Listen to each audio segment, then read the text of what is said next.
Hello and welcome to another episode of the Adrienne Ross Show on the BMG Network.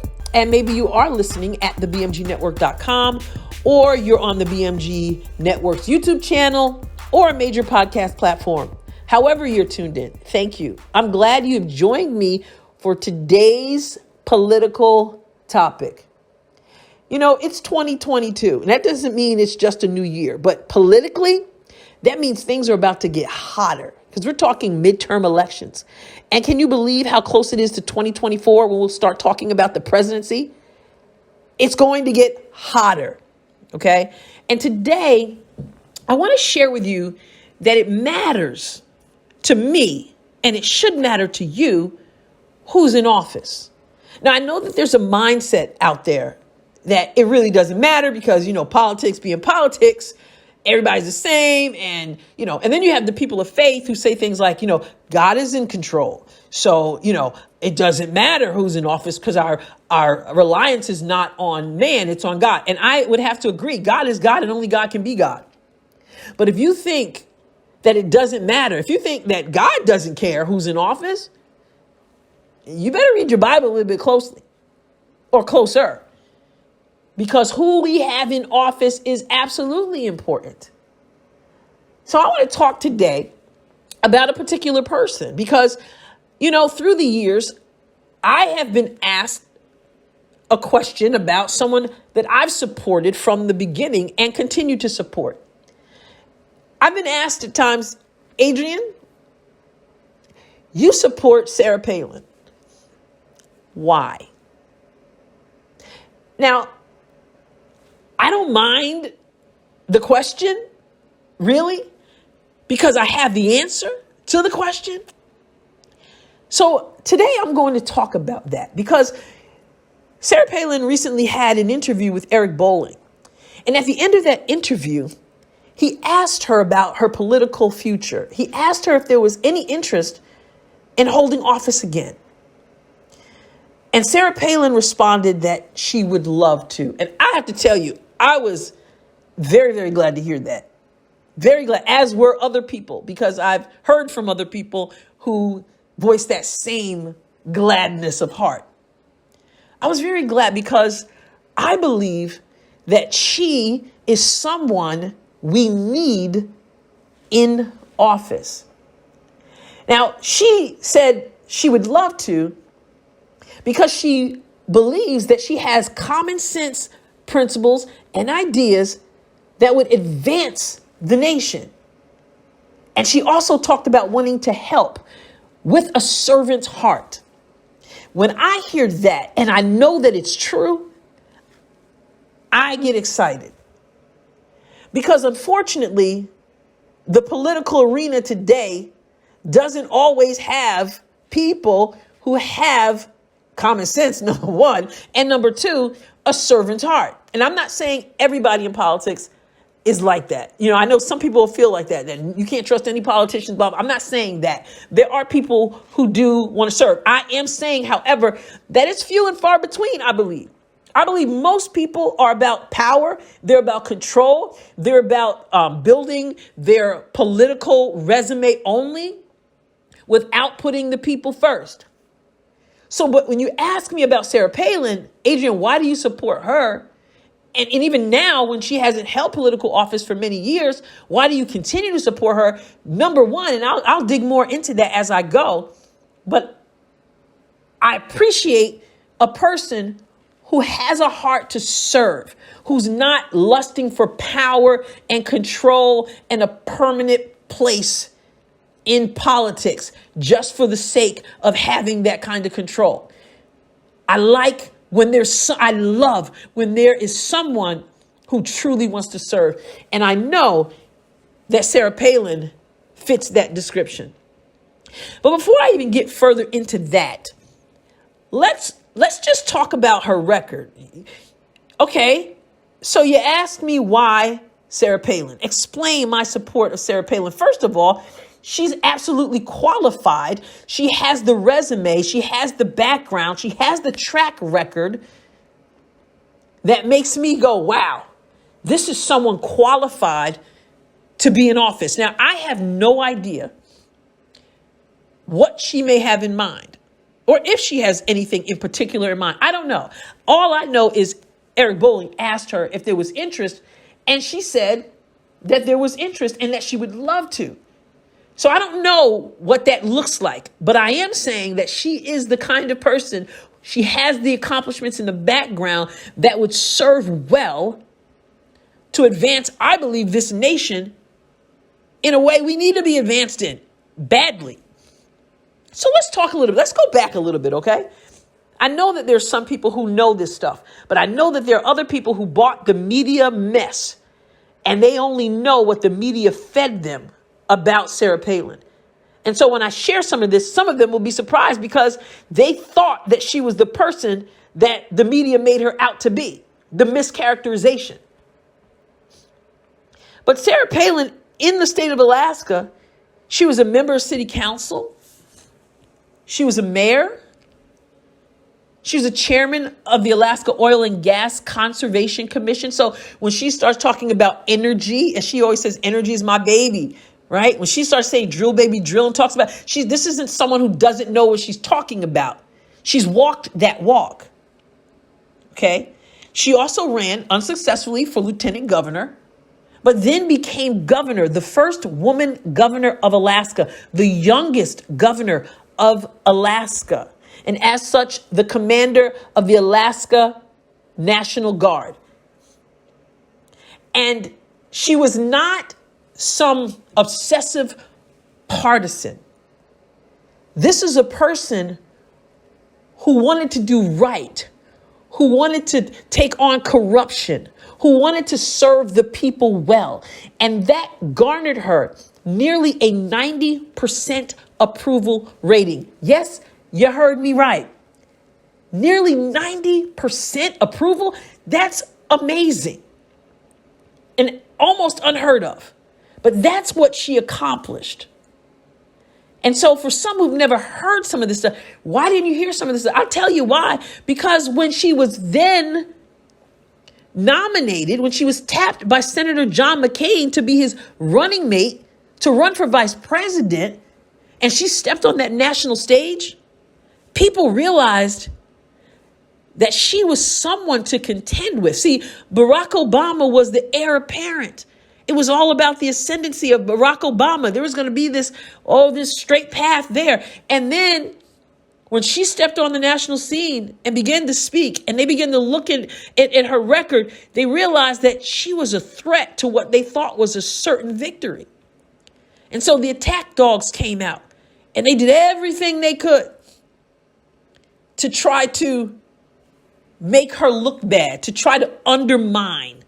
But you can't truly undermine a record.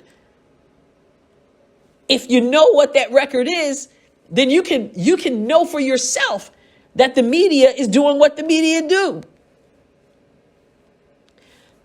Members of the media do what members of the media do, and they like to prop up. So there was that whole thing, and anybody paying attention should know that. Anybody honest should know that.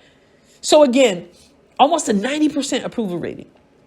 And then the vice presidential nominee, the second woman ever to be on the ticket for the vice president, second woman ever, and the first in the Republican Party. First in the Republican Party. This is Sarah Palin, who had like a 90% approval rating. Okay. And not only that, I mean, if you even look beyond politics, we want well-rounded. Adrienne, why Sarah Palin? Because Palin, I want well-rounded people. So here's this business owner. Some of these people in politics, they have never been out of the DC bubble. Their head is so far in the DC bubble, my goodness. They've never run anything except their mouths. But you're talking about a business owner and now an author of several books, a speaker, again, well-rounded, a mother of 5, and for me, very important, a pro-life woman who understands what it is to support women, to truly believe that women are empowered by being pro-life and supporting them. Someone who supports our veterans as well, always. Again, a well-rounded person. So yes, it's the accomplishments that she has. It's the resume that she has. And it's also the well-roundedness that she has. Like I said, a mother of 5. And the youngest Trig, the beautiful boy that Trig is, she learned that he would be born with special needs. And she showed us that all life, all innocent life matters. And embraced this young man, this now handsome, beautiful young man. But pro-life, valuing life, valuing our veterans, valuing hard work, valuing the people, valuing doing what's right, not being an ultra partisan, having a record, having a resume, having accomplishments that cannot be wiped away no matter how hard others try to wipe it away or the media tries to wipe it away. And I mean you could just do a Google search and the things that come up. I'm so glad she was well-rounded, because most of us and most of these politicians couldn't even handle the stuff that she's already gone through. I mean, she, let's just go back and some fun stuff, but it does have to do with who we become as a person. In high school, she was a basketball champion. On a bum ankle, she iced the state title as a point guard. And I happen to love that because I was a point guard. So I have great respect for that. Her nickname was Barracuda. Why? Because she was feisty. What does that have to do with office? Are you kidding me? I want someone who is accomplished, who has a resume, but someone who is also a fighter, someone who also has discipline. She's a runner, marathon runner. I mean, a sports reporter. So her background in journalism, she knows the deal with journalism. She knows how the media works. She can work her way around the media and has not allowed the media of today or 2008 or any time in between to stop her. And like I said, most of us would not have been able to handle it. But because she was so well-rounded and because she had the background, she's been able to withstand. And so even in 2021 and then now 2022, when asked, would you ever run for office again? Some people will be like, absolutely not. And yet her heart is still to serve. And yet she still has that fighting spirit. And she still knows that there's something in her that she can contribute. And so the answer is, I would love to, because I want to serve with a servant's heart. So if you want to know why Sarah Palin, Adrienne, why do you look forward to a door opening for her to walk through and be in office again? It's her accomplishments, it's her resume, it's her record, it's her well-roundedness, it's her feistiness, and it's her love for God and country. It's the fighter, and we need that. We needed her back in 2008. We needed her in 2012 when we were hoping she would run for president. We need her even more now. And it's so encouraging when there's someone who is relatable. A lot of these politicians, they are only politicians. That's all they've done. That's all they know. And we can't relate to them. Why does she have so much support? Why will she have even more support if she runs for office? Because not only is she accomplished, not only does she have the record, not only is she a fighter, not only is she well-rounded, but I mean, she's relatable. She's one of us. And yet, even though she answered, I would love to, I love how she handled even the loss in 2008. She reminds me of like George Washington. We talk about how he was reluctant to serve. He was reluctant to serve.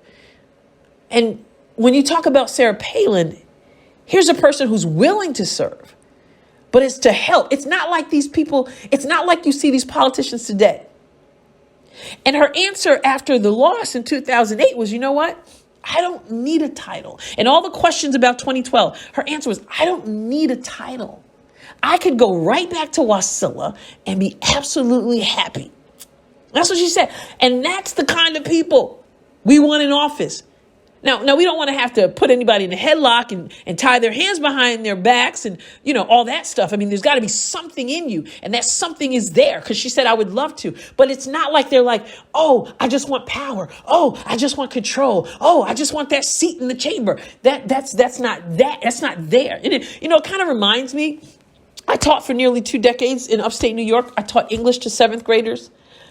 And I know what it is to ask a question, or to ask a kid to read, or ask a question. And there's always a kid who, he didn't even hear the question yet. Okay. But his hand is up. Oh, and he's jumping up and down in his seat, and and it's so annoying. And it serves me right that I had students like that, because I was one of those kids. I love to read. I love to read out loud. So when the teacher wanted to read her, I'm ooh. But I'm telling you, as a teacher, it's like, and he's waving and he's oohing and he's on and stuff. And you're just like, stop it. And I kind of say that jokingly, because honestly, we really appreciate students who are enthusiastic, and we do want to encourage that in them. But I'm bringing that up to paint a picture. That's how some of these politicians are. Oh, me, over here. Oh, and it's not about the people. It's not about making the country better. And for some, it's not even about loving the country. It's about, me, my position. This is for me. This is what I'm supposed to do. This is my power. This is my control. This is all I know. This is the permanent political establishment. Yeah. Annoying and dangerous. But with her, it's maybe reluctant to serve, maybe being able to say, I can go back to Wasilla and be perfectly happy, or I don't need a title. I'm sure she'd tell you that now. I don't need a title, but yet there's a willingness, because there's a call, because there's a wiring. Those are the kinds of people we need. People who are not drunk on power, or who don't need the power to just be happy, but they're willing to make what essentially would be a sacrifice, so that they can advance, so that they can utilize the gifts and the callings and the love for the nation that's within them.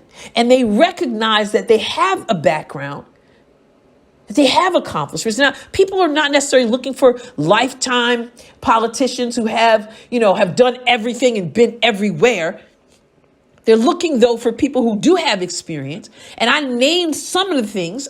There's so much more, but I named some of the things that she's accomplished. And yet people appreciate that. But they also appreciate the well-roundedness and the heart and the common sense and even the reluctance, even the willingness to sacrifice, to help. And I think back, for those who want to throw that thing out there, well, she resigned as governor. And I usually don't even try to engage that, because if you don't know that story by now, I'm thinking there's no hope for you. That was another point of sacrifice. Again, she had an amazing record, approval rating. And then the haters started throwing out these ethics complaints, bogus, and they knew that they were bogus, but they were just trying to stifle her and her pocketbook. So trying to bankrupt her family to try to defend herself, and handicapping the state, her office, the state of Alaska. And so what does she do? She makes the sacrifice and saying, you know what, I'm going to disarm you, steps down so that someone else could step in for the benefit of the state. And so for those who say, she just wanted power. She just was going to run for office. Listen, common sense would tell you that when you step down, you know that there are people who are going to criticize you for stepping down. So it may not help you at all. What it is it's a sacrifice. So you're willing to say, you know what, I'm going to step aside because they're after me. And it's handicapping this state and bankrupting my family. So you know what? I'll disarm you. To me, that is sacrifice. And those who've paid attention know that. So generally, when people come up with that argument, I just go, you know what? You're not ready to have that conversation, are you? You're not ready. Let's be real. Let's not be disingenuous. And let's know what we're talking about. So she says, I would love to. And I say, I would love you to. And I hear the call of other people saying the same thing. Whatever that looks like, I don't know. I know that she will seek God. She says she would love to. So I'm imagining that that's a point of prayer for her. as her heart is open, as she has that desire to help and to serve, as she's wired in that way, as she's called in that way. I don't know what that's going to look like, but my support is there. And you've got the why. And though she says you don't need a title to make a difference, and though she's right, that you can make a difference without a title, but there's some things that you just need a title for because it opens the area of influence. And that's what we need that. So my support has always been there. My support will always be there. And I am looking forward to where the I would love to goes, So even though she hasn't held office, and you say, Adrienne, why are you still voice support? Number one, I have great respect for her as an individual, but I also have great respect for what she brings to the table. And I have great respect for the heart to serve for the right reasons and do the right thing. And I know that I'm not alone in that. Now, I know that there are people who say things like, well, the servant's heart thing, Adrienne, you don't really know. You don't know what you're talking about. You don't know if that's accurate. You don't know if that's a fake or front. No, I beg to differ. In this case, I do know. I do know about the servant's heart. I do know about the desire to help and to advance and to use common sense principles and ideas. I do know that she is a person who has a heart to serve and to answer the call if the door opens, if she sees it. I do know that. So that kind of argument has to be saved for somebody else. When it comes to Sarah Palin, I'm going to support her because I do know that she has what it takes. She has the background. She has the resume. She has the heart to serve. And therefore, she has my support and the support of countless people who want to see this nation go forward and expand. We're tired of the me people. The people who don't relate, the people who are about self. We want people who can lead well, lead right for the right reasons. And that is Sarah Palin. So there you have it. Again, I don't know what that's going to look like. I don't know what that's going to come down to, but I sure am glad to hear her say that she would love to hold office again because she has ideas that would work, common sense, and she has a servant's heart to help. And you know what? I can't help but love the fact that she's a fighter, that what was intended to destroy her was not successful, nor will it be. So again, I take heart in her. I would love to, when asked if politics, office is in her future. First of all, I hope it's more present than future. But I take heart when I hear I would love to, and I respond, I would love you to also. And I hear others saying the same. I hear it. So there you have it. There's the answer to the question. Pretty simple. All right. So that is it for this episode of the Adrienne Ross Show. I'd love to hear what you think. AdrienneRossCom@gmail.com. That's AdrienneRossCom@gmail.com. Feel free to drop me an email there. Also, go to BMGNetwork.com and listen to our other podcasters. We are a group of people who love to release content that is engaging, insightful, even informational, and of course entertaining. I say of course because I believe we do that as well. And also, if you're listening on a major podcast platform, please leave a review, a rating, and a review. It would be so helpful. I like to read them on the podcast when I have them. So do that, please. Give me those stars, those 5 stars, and a review. It helps so much. All right. So you don't want to miss one episode of the Adrienne Ross Show on the BMG Network. So I will catch you next time. God bless you abundantly. The Adrienne Ross Show was produced and edited in the BMG studio. The music was provided by Kevin MacLeod. Find more episodes of The Adrienne Ross Show at thebmgnetwork.com and major podcast platforms. Be sure to tune in regularly. You don't want to miss even one episode.